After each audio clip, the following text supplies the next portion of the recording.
Alors Raph, la publicité de cet épisode, c'est Motard Society. Alors je les ai connus parce qu'en fait c'est des fans de moto qui ont fait une petite boîte, si tu veux, exactement comme les créateurs de mode. Donc on voit souvent ça un peu chez les filles et eux ont fait ça pour les mecs avec le côté roadster, sportif, custom, tout terrain. Tu choisis le genre de boîte que tu veux recevoir. Alors tu peux offrir l'abonnement ou tu peux t'abonner et à l'intérieur en fait tu ne sais jamais ce qu'il y a. Donc tu vas avoir par exemple une boisson énergétique, tu peux avoir un antivol, tu peux avoir un masque iridium, tu peux avoir, mais vraiment j'ai reçu à chaque fois des produits sympas. D'ailleurs pour info sur la boutique, tu sais la bougie deux temps, qui sent le deux temps, elle vient justement de cette société. Ils ont également distribué le livre du guide du pilotage qu'on a retrouvé dans cette boîte l'année dernière. Donc c'est vraiment une super idée, donc tu t'abonnes et en fait c'est Noël, j'ai envie de te dire, tous les 3 mois. Donc c'est un beau cadeau je trouve, à la fois pour soi-même ou pour des potes. Alors Pierrick, cette vidéo je l'attendais mais depuis le début de MX Test.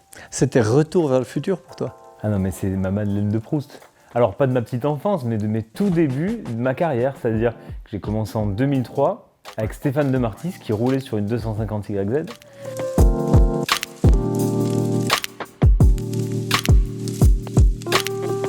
Puis après j'ai rencontré Nicolas Delepierre qui roulait sur une 250 YZ. Et puis après je t'ai rencontré toi qui roulait sur une 250 YZ. Ouais. La première fois qu'on a filmé ensemble c'était sur une 2,5 YZ. Et là on a eu un coup de fil en nous disant les mecs venez essayer, j'ai une moto de fou. Ouais, alors du coup, toute la journée, ça a été, comme tu as dit, retour vers le futur, quoi. Mais c'était incroyable, ce son de moteur, cette attitude assez particulière qu'a la moto, parce que tout de suite, tu te mets à avoir un pilotage qui est très agressif.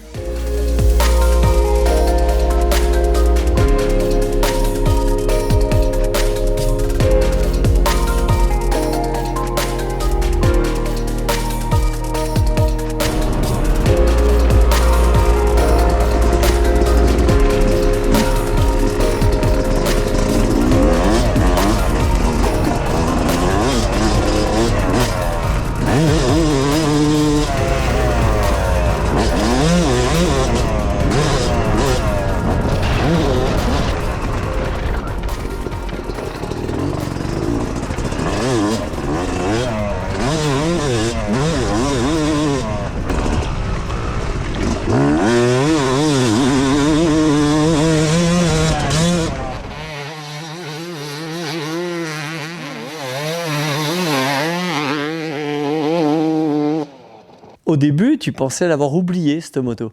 Et en fait, au premier coup de kick, je me rappelle, t'as dit, mais on est en 2005, c'est un truc de fou. Alors pour info, donc on s'est retrouvés à Châteauneuf-les-Martigues. Hein. Merci au motoclub de nous avoir ouvert la piste. Oui, alors moi, ça me fait d'autant plus plaisir que c'est chez moi. Je suis licencié là-bas, quoi. C'est là où je roule le week-end. Et c'est là où Delepierre, de Martis, passait des heures, Villemain, avec la 2,5 YZ, passait des heures à l'entraînement. On n'a pas parlé de Villemain, mais Villemain, c'était sa moto. Ouais, c'était la moto du sudiste.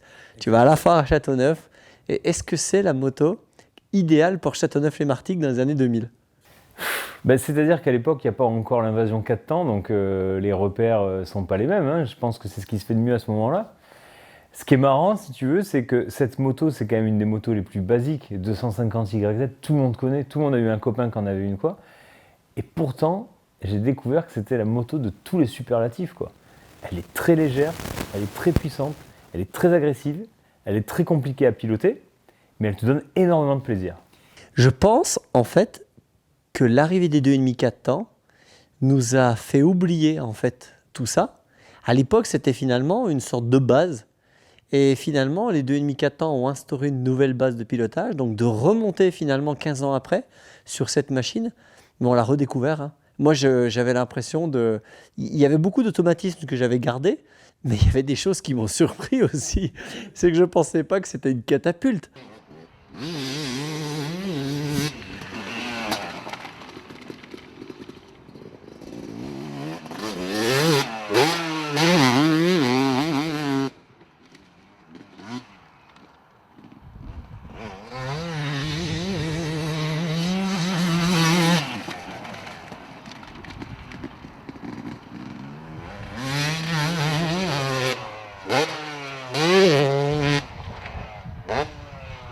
Enfin, je veux dire, le mec qui a inventé ça, et c'est le même mec qui a inventé Ariane 4 pour monter sur la Lune. Mais c'est un truc de malade.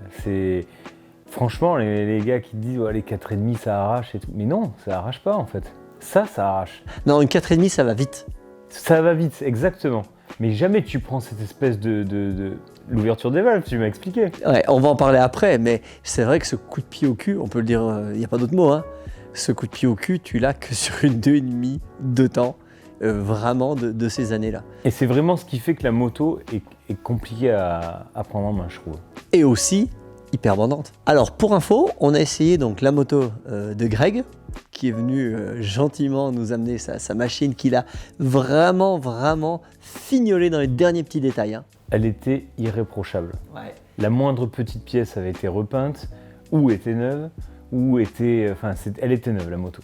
Donc fan de Yamaha, il a acheté une 2,5 de 2018. On est d'accord ? C'est pas une 2021. Alors c'est assez simple. Le moteur n'a pas changé depuis quasiment 20 ans.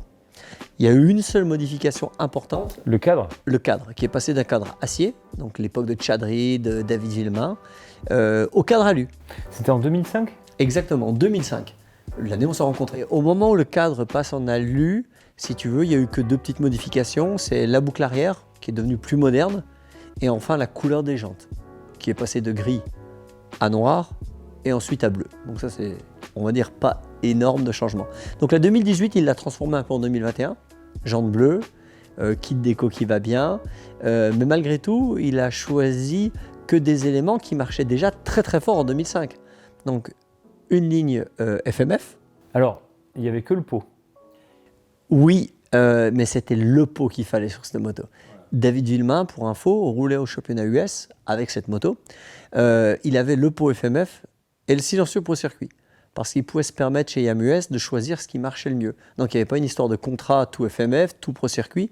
Il avait choisi ce qui marchait le mieux, et pour lui c'était le pot FMF et le silencieux Pro Circuit. Tu as roulé avec ce pot ? Ouais, j'avais moi alors, la ligne complète FMF, hein. Mais en l'occurrence, ce pot, c'est le Factory Fati. Donc, si vous le trouvez beau, vous savez que vous pouvez le commander. Vous n'oubliez pas le code promo MX Test. Mais en l'occurrence, ce pot est canon, est beau, il marche bien, il est vraiment, il est super linéaire. Il gomme un petit peu le coup de pied au cul. Et surtout, il a de la longe. C'est ce que je reprochais un petit peu au Pro Circuit, c'est qu'il avait beaucoup de puissance en bas, mais il bloquait un petit peu, si tu veux, pour les origines. Là, c'était pas le cas, hein. Ah non, là, ça montait. C'était incroyable.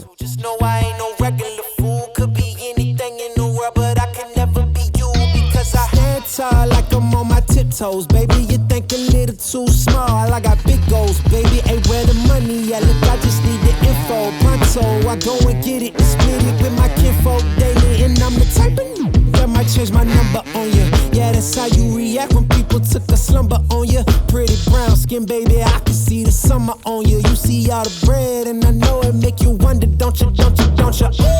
I ain't surprised at all. Seen them rise and fall. Went up the mountain, it wasn't hard to climb at all. At the top, I found some relief. I finally got some peace. Carry on, but please don't mess up the mood. Yeah, I worked too hard for it. Du coup, on met le coup de kick. Alors déjà, ça comprime. Ouais, c'est ce que j'ai dit à Greg. J'ai trouvé que ça comprimait plus que sur un 4 temps moderne. Ouais. C'est limite, ça, tu sais, l'espèce de fameux point dur. Bah, limite, tu le passes pas au début, quoi. Merde alors. Ah, ça n'a rien à voir avec le 4 temps, hein, quand tu cliques.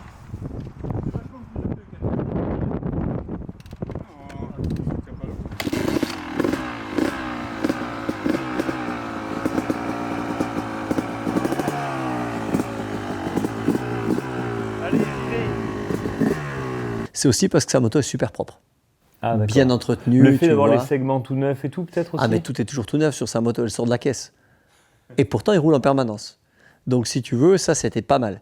Ensuite, il a fait préparer les suspensions, de manière à ce qu'elles soient un peu onctueuses. Alors, sur un 2 temps, c'est évidemment très important parce que on a roulé les deux. Tu as vu, la moto, ça bouge beaucoup sur un 2 temps.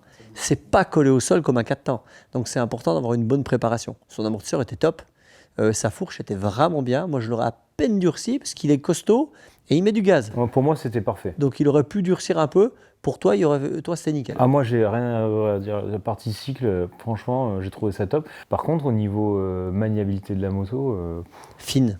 fine, T'as vu comme elle est beaucoup légère. plus fine que les 4 temps d'aujourd'hui. Ouais, C'est ouais. incroyable. Hein. C'est un vrai vélo. Ouais. Et la moto, tu la sens fine, basse. Tu te sens grand dessus. D'ailleurs, quand t'es parti, tu paraissais grand. Mais je suis grand. Ah, tu es grand. Plus grand que moi, ça c'est sûr. Avant même, là, je te parle de maniabilité, mais il y a un truc qui m'a marqué, mais vraiment, c'est les vibrations dans les pieds, quoi. Mais qu'est-ce que c'est ce truc? Ça, J'avais oublié. bah oui, c'est le 2 temps. On avait vu ça un peu sur les 500, Ouais, mais mais la 2,5, j'ai trouvé que c'était sévère quand même. ouais, hein. c'est sévère. Bah, en fait, il n'y a plus une seule vibration sur les 4 temps modernes. Et sur ces 2 temps, évidemment, sur la 2,5 particulièrement, la 125, il n'a pas énormément de vibrations. Sur la 2,5, ouais, tu sens Il m'a l'alu, fallu, 2 temps plus alu, tu sens tout dans ouais, les mains. Hein. il m'a fallu 2 tours pour, tu sais, faire abstraction du truc. Je focalisais là-dessus au début. Je me dis, qu'est-ce que c'est ce truc? Même dans les mains, les pieds, enfin, c'était... Au niveau de la carburation, elle était réglée plutôt pas mal, un poil pauvre. Alors c'est ce qui rajoutait un petit peu au moteur son caractère. Si tu veux une moto qui est réglée à peine pauvre, si tu veux, c'est un peu une moto supercross, c'est un peu une moto qui justement qui lâche les chevaux vraiment de manière brute. Hein, tu vois ce que je veux dire? Il n'y a pas de ratatouillage à l'ouverture. Hein. Et donc du coup, ça lui donnait vraiment tout son caractère. Moi, j'ai bien aimé ce petit réglage parce que ça lui donnait vraiment son caractère.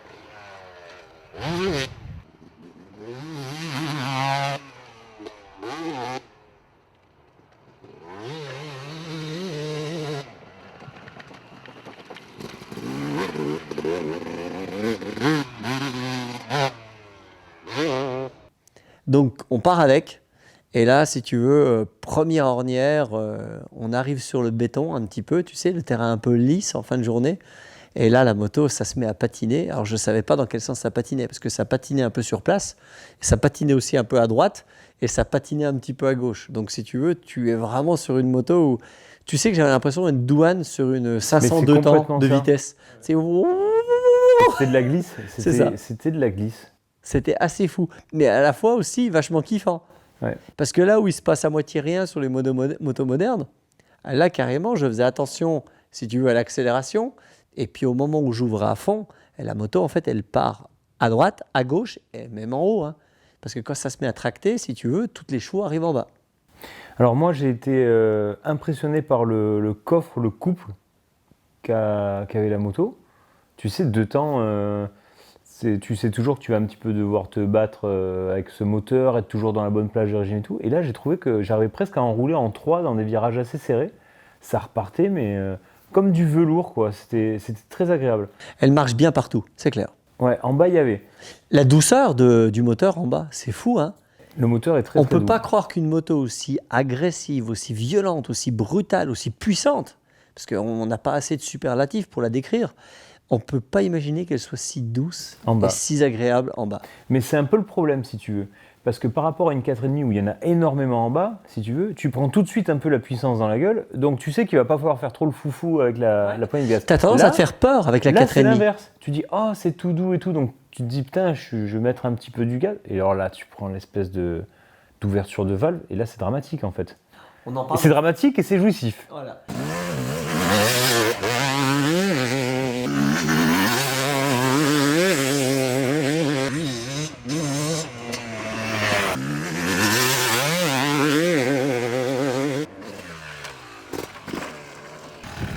Non, mais c'est un dingue. C'est un truc de dingue. T'es obligé d'avoir le sourire. T'es obligé. Cette espèce de truc jouissif quand t'accélères. Par contre, la violence. Toi, tu trouves que c'est doux? Ah oui. Enfin, moi, il y a carrément un moment donné où il faut pas être quand t'accélères. Ah ouais? Ah ben, il y a une espèce de truc quand tu passes les mi-régimes là, si jamais moi, tu j'aime prends l'appel ça. du saut Là où là-dessus. elle Tu sais comment ça s'appelle? Non? Les valves. Oh, ah, j'adore. Il m'en faut une. Eric, on vend la CR. J'en On ai vend une? la 125. J'en ai une. J'ai une de 1,5 CR. On en parle de cette ouverture des valves, donc c'est incroyable. Donc c'est un système qui est assez simple pour ceux qui ne connaissent pas, c'est-à-dire que le moteur tourne à une certaine vitesse, les valves sont fermées, ça bloque, ça bride le moteur, et au moment où le moteur tourne à une certaine vitesse, c'est un système de centrifuge qui fait que ça va ouvrir les valves, et cette ouverture de valve qui est, alors je ne sais pas, moi je l'imagine à combien? Entre 3 et 5 000 tours? Ouais, moi j'aurais dit mi-régime. Entre 4 et 6 000 tours? Ouais, entre 4 et 6 000. Ouais, 4 et 6 000 tours minutes. Et si tu veux, la valve, elle s'ouvre, et là, d'un seul coup, la grosse puissance arrive, la cavalerie Et arrive. là, c'est un kiff de fou. Alors, David Frétinier, champion d'enduro avec cette 2,5 YZ, c'était une WR à l'époque, avait fait un système au guidon qui bloquait le système des valves. Donc, dès que c'était de l'herbe, mais vraiment toute mouillée, si tu veux, il bloquait les valves, et si bien que la moto, elle restait toujours dans cette configuration, on va l'appeler filet de gaz. Donc, tu vois, il arrive à être efficace. Et quand il a besoin de chevaux, évidemment, il appuyait sur le bouton, ça décoinçait les valves. Donc, ce système de valve, il est génial parce que, évidemment, tu prends l'ornière, et on a un beau passage d'ailleurs pour ça, c'est-à-dire qu'on prend l'ornière de manière douce, on ne se trompe pas, la moto est hyper facile, et au moment où on arrive devant l'appel de saut, finalement, tu as juste à ouvrir la poignée, et là, d'un seul coup, tu es projeté. Exactement.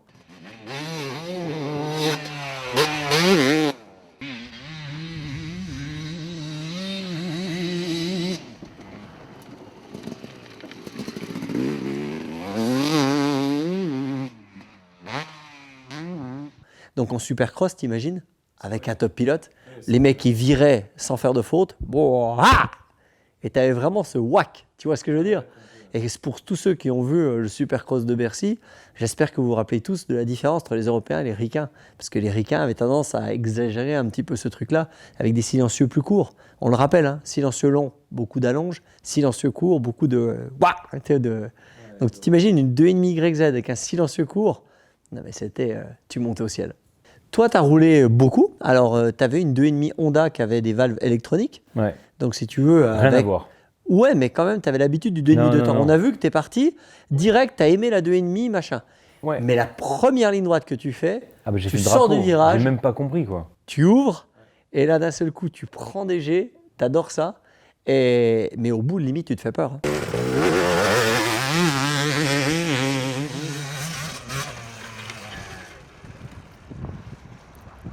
Oui, parce que pas de frein moteur. Non. Mais ça, c'est pareil. On le sait, mais on l'oublie dans la pratique, ce que ça va faire. Pour en revenir à cette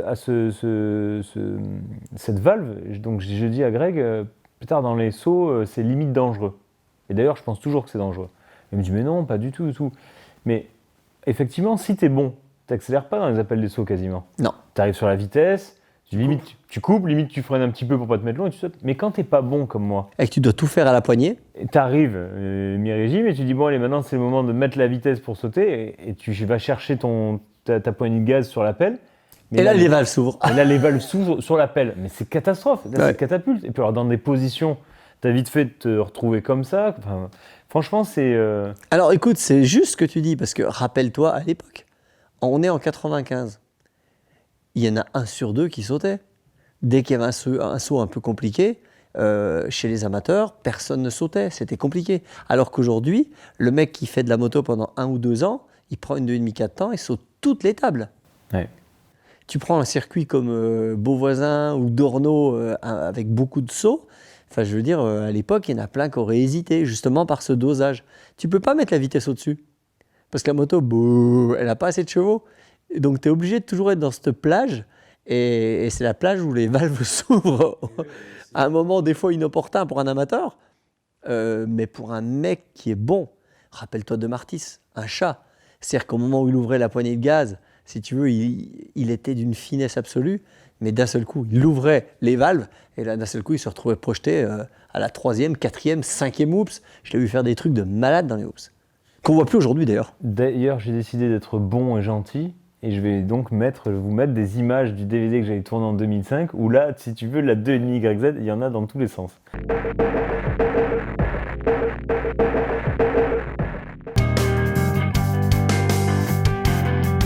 If I want this step to believe what makes me live, I'd rather you kill me now. A long way of belief and disappointment. They want to a slave of me. I'm marveling at so many things and what you do here with this fucking arm. When the bridge is made, oh, you blind before me. I'd rather you tell me now. You the child who has everything left to discover. I'd like you to see something else. I'm marveling at so many things, and I'd rather you see it now.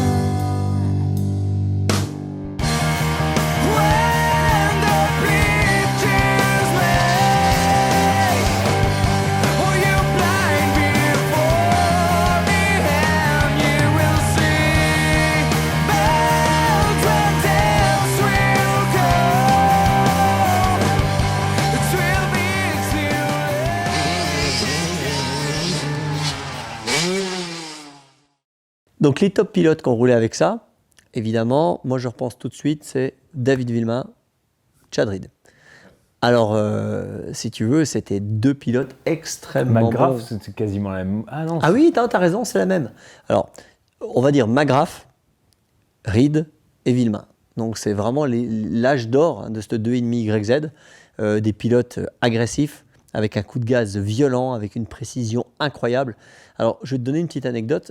J'étais aux US quand Reed a explosé en 2,5 YZ, tu sais, il sortait du 2,5 4 temps. ouais. Et première course à Anaheim, il a tué la concurrence. Je crois qu'il a mis à peu près 20 secondes au plateau, entier. La moto, il avait quasiment une ou deux dents de plus à la couronne. Donc rappelle-le, quand tu mets 2 dents de plus à la couronne, Ah ben la moto était hyper agressive. donc tu tires plus court, mais par contre c'est... Et donc, voilà, donc la moto, c'est une balle. Il était jeune, agressif, il sortait de la 2,5 4 temps, donc il en voulait, mais à mort. Il avait une moto qui était limite pauvre, mais qui faisait un bruit, mais démoniaque. Il avait un silencieux court de chez court. Cette course, je me rappellerai toujours. Je me demandais comment on pouvait être aussi agressif sur une moto et faire 20 tours comme ça sans avoir mal au bras. C'était dingue, vraiment. Pour moi, c'est le diable incarné, cette moto. C'est la moto avec laquelle tu vas à la fois être très très bon et très mauvais. C'est la moto où tu vas pouvoir aller vite, te faire plaisir, mais c'est la moto aussi qui va te donner, je pense, le plus de mal de bras de toutes les motos qu'on a testées. C'est celle avec laquelle tu auras le plus de mal de bras. C'est celle avec laquelle finalement tu vas aussi aller le moins vite possible. Parce que tu imagines une série un peu glissante de courbes avec une 2,5 4 temps ou une 4,5, mais tu peux pas rivaliser avec cette 2,5 YZ, on est d'accord. Et donc si tu veux, c'est à la fois la glace et le feu, le chaud, le froid, et c'est l'amour et la haine. Enfin, je veux dire, tu la détestes quand tu es parti 15e de la course, tu es dans la poussière, tu ne trouves pas de solution, tu fais un freinage à une 4,5, tu raccélères la 4,5, bon, elle te met 3 mètres.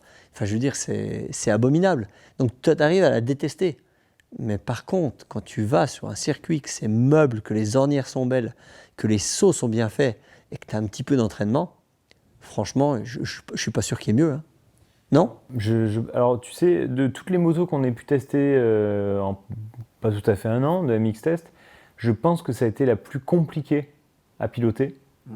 Je pense que c'est la plus dangereuse, à mon sens. C'est celle avec laquelle je pourrais faire le plus de fautes. C'est celle qui demande le plus d'attention. Mais je pense que c'est simple, c'est la seule qui m'a fait hurler sous le casque. Ouais. de bonheur. Ouais, de bonheur. Parce que quand tu arrives à faire quelque chose, à prendre un beau virage un peu avec la fluidité, mettre du gaz tout le long avec la roue avant qui se lève et tout, mais c'est jouissif quoi. On est d'accord. Franchement, c'est jouissif. Tu as complètement raison. Regarde, les jeunes roulent pas avec, les vétérans roulent pas avec, les filles roulent pas avec. Enfin, je veux dire, c'est vraiment la moto 25-35 ans qui savent bien faire de la moto. Mais tu peux pas commencer la moto avec ça. À la limite, peut-être pour le sable, tu vois, parce que ça gomme un peu la puissance. Mais malgré tout, ça reste une moto élitiste. Alors, on a eu beaucoup de chance de pouvoir la rouler avec. Hein, on a roulé les deux en 2,5 de temps.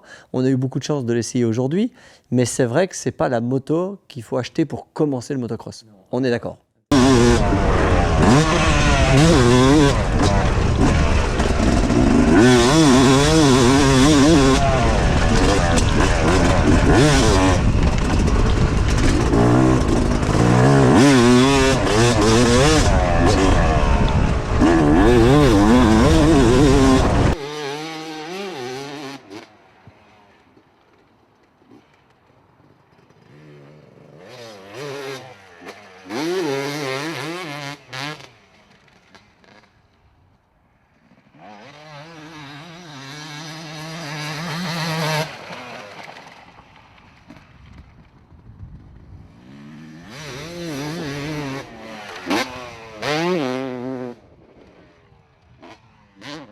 Je pense que c'est vraiment interdit aux débutants.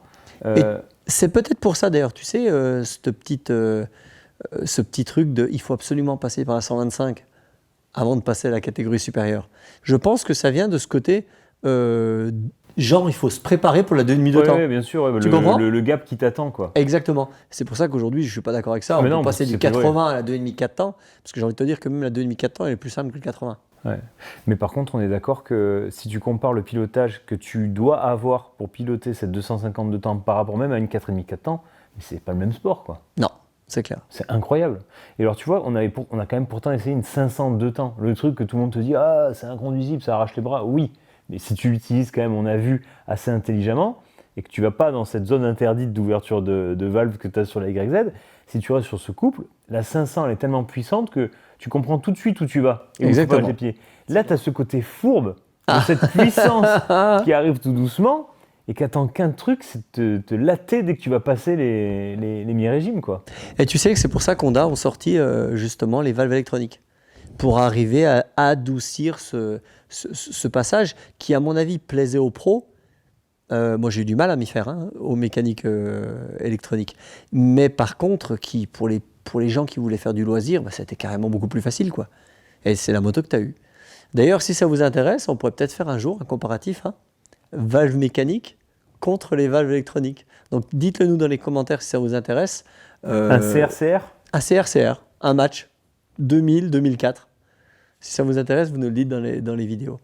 En tout cas, on a pris notre pied, on a eu des sensations. Hein. La roue avant, on l'a pas usée. Non, la roue. Toi, tu l'as pas beaucoup posé. Ouais. Ah, mais c'est incroyable comme elle craquait. Oh, et ce bruit. Et tu vois, c'est ce que j'ai dit à Greg. C'est marrant parce que au final, cette moto, je l'ai aimée et je l'ai détestée. Mais je l'ai aimée pour les raisons qui me font la détester et vice-versa, quoi. C'est vraiment... C'est une moto de cœur. D'ailleurs, c'est fou parce qu'on discutait avec Greg. Et lui, il est convaincu. Hein. Ah non, mais il nous disait qu'elle était plus puissante, plus de traction, plus légère, qu'elle freinait mieux. Enfin, mais je crois que Greg, il faut qu'il réessaye un 4 temps. Mais non, il faut le laisser sur la 2,5 de temps. Il aime cette moto. Ouais, non, mais c'est vrai que c'est une moto passion. C'est une moto passion et c'est vrai qu'elle te procure quelque chose qu'aucune autre moto te procure, quoi. T'as un fun qui est incroyable, la sonorité, elle est dingue. Je pense que c'est grâce à elle, entre autres, que les gens aiment autant le 2 temps. Moi, je pense. Parce qu'à écouter, à regarder, elle est aussi bien qu'à rouler. Oui, et puis même toi, tu vois, on a vu que tu avais des attitudes que tu n'as pas d'habitude sur la moto. Ah ouais, moi je t'ai trouvé, on voit que ça pilote, quoi, tu vois, c'est... Ouais. T'es sur des œufs. Ouais, c'est vrai. On fait attention, ou on se lâche, mais en tout cas, il n'y a pas ce côté un peu karting de Loc. Non, bah non, complètement. C'est ça, hein? Ouais, c'est ça.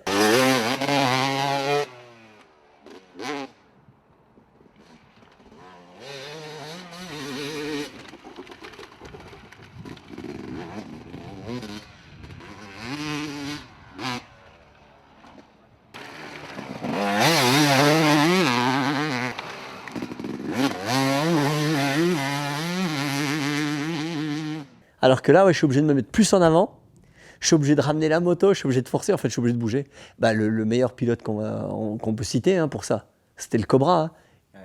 On a appelé David Villemain le Cobra parce que justement, il bougeait sur ses motos de temps pour compenser. Je veux dire, il était obligé de ramener la moto en avant, ramener la moto en arrière. Enfin, il y a plein de photos, des posters où justement... Je me rappelle d'ailleurs de ces années-là, d'ailleurs DV, il roulait avec un guidon, tu te rappelles ? Qui était haut et grand, il avait les leviers qui étaient... En fait, c'était la moto de l'extrême. Le mec mesurait 1m90, il avait un monstre qui était tapé, comprimé avec de l'essence racing, le guidon haut. Finalement, c'était une époque qui était cool parce que je crois que c'était l'époque où ça a été le plus haut, en fait, le plus haut régime, tu sais. Et en fait, le Katan a installé le rupteur, le fait de perds pas de temps ici, calme-toi là. Mais c'est marrant parce que c'est un peu une moto de boucher et en fait, il faut être d'une finesse. Mais c'est exactement ça. Quoi. Elle a le bruit du boucher. Mais alors, la finesse de... Parce que tu as vu, enfin, moi je l'ai vu en tout cas, c'est que si tu t'emportes un petit peu, la punition, elle est cash, ça pardonne rien, quoi. Il y a même des fois, à la réception de certains sauts à plat, où, tu vois, je connais un peu la piste, parce que j'y roule avec ma 4,5 souvent, et il y a des endroits avec des sauts à plat, tu ratterris, tu mets gaz à fond, ça va, quoi. Mais là, je me suis mis des équerres à la réception de certains sauts, juste en accélérant, quoi. Mais d'un autre côté, moins de gens se blessaient. Ah, ça paraît dingue, parce que moi j'ai l'impression que j'aime tuer. Non, c'est pas dingue, parce qu'en fait, la 4,5, les deux tables, tu les enfiles au deuxième tour. Tu te poses pas la question, quel que soit ton niveau. Je me suis posé la question de partout. Ben voilà. En fait, cette moto qui te donne le respect, eh ben, elle te donne le respect de la machine, de la piste, de tout le monde. Et en fait, ça te fait un petit côté un peu, j'ai quand même un peu peur. Je fais gaffe. Je prends, à mon avis, une dose de sécurité. Alors qu'avec une 4,5, tu te sens tellement bien, tu es dans ton fauteuil, tu as juste à tourner, il y a tout qui se fait tout seul. Et les gens font des choses qu'ils ne devraient pas faire. C'est vrai. Non ? Non, c'est vrai, je suis d'accord avec toi. C'est un peu pousse au crime. Tu sais que j'ai pas avec une 4,5, j'ai ce côté, tu sais, ça va trop vite. Vous l'avez tous senti, à mon avis, ça, tu sais, t'accélères et ça défile. Et bien, avec la 2,5 YZ, ça fait pas ça. C'est un gros coup de pied au cul, mais honnêtement, j'ai envie de te dire que tout n'était pas au ralenti, mais ça allait pas si vite. D'accord. Ça allait pas si vite que ça. Tu pourrais en racheter une ? Oui, parce que c'est un truc... Alors, la question, c'est pourquoi est-ce qu'elle est toujours en vente ? Parce qu'on veut tous en acheter une. Tu l'as dit, putain, je suis limite d'en garder une. Mais moi, j'étais sur le bon coin, encore une fois, là, avec ces conneries d'essayer des motos. on va faire une sorte de bon coin MX test, tu sais. On va mettre des 150 SX, des 2,5 YZ. Ah non, mais en fait, il faut une moto A, une moto B, une moto C. Tu te rends compte que Yamaha ont arrêté toute la production, Kawa, Suzuki, ils ont tous arrêté le deux temps. Si YZ, enfin je veux dire la 2,5 YZ est toujours au catalogue, c'est qu'il y a une raison. C'est qu'elle est toujours aussi passionnée, les gens la veulent toujours, ils l'achètent. Ils achètent quand même c'est chier de dire ça pour Yamaha, et c'est à la fois chier et à la fois le plus beau des compliments. Mais ils vendent en 2021 une moto de 2005. Là où tous les Japonais ont arrêté, Yamaha, enfin, je veux dire, vous pouvez leur dire merci parce qu'ils sont toujours à vous produire une moto qui devrait quasiment même plus produire, tellement les 2,5F, les 2,5 YZF et les 4,5 YZF sont tellement performantes que c'est même une hérésie de produire cette 2,5 YZ. Et ils le font toujours pour des gens comme Greg, comme toi et comme moi. Alors tu sais ce qu'il faudrait qu'on fasse ? Il faudrait qu'on prenne 2,5, un 2 temps et un 4 temps, et qu'on fasse la confrontation ultime. Chrono à l'appui. 2,5 2 temps, pour vraiment se rendre compte et 2,5 4 temps. De la connerie du truc. Ah mais là tu vas assassiner Greg. Il va pas s'en remettre. Il va pas s'en remettre. Bon, comme la dernière fois ça leur a bien plu à nos followers qu'on termine en musique, tu sais ce qu'on va faire ? On va terminer en musique avec le petit bout de First Lap qui t'était consacré sur la 2,5 YZ. Ah, c'est gentil. Ça va me ramener vraiment en arrière. Ça va plaire à Milo.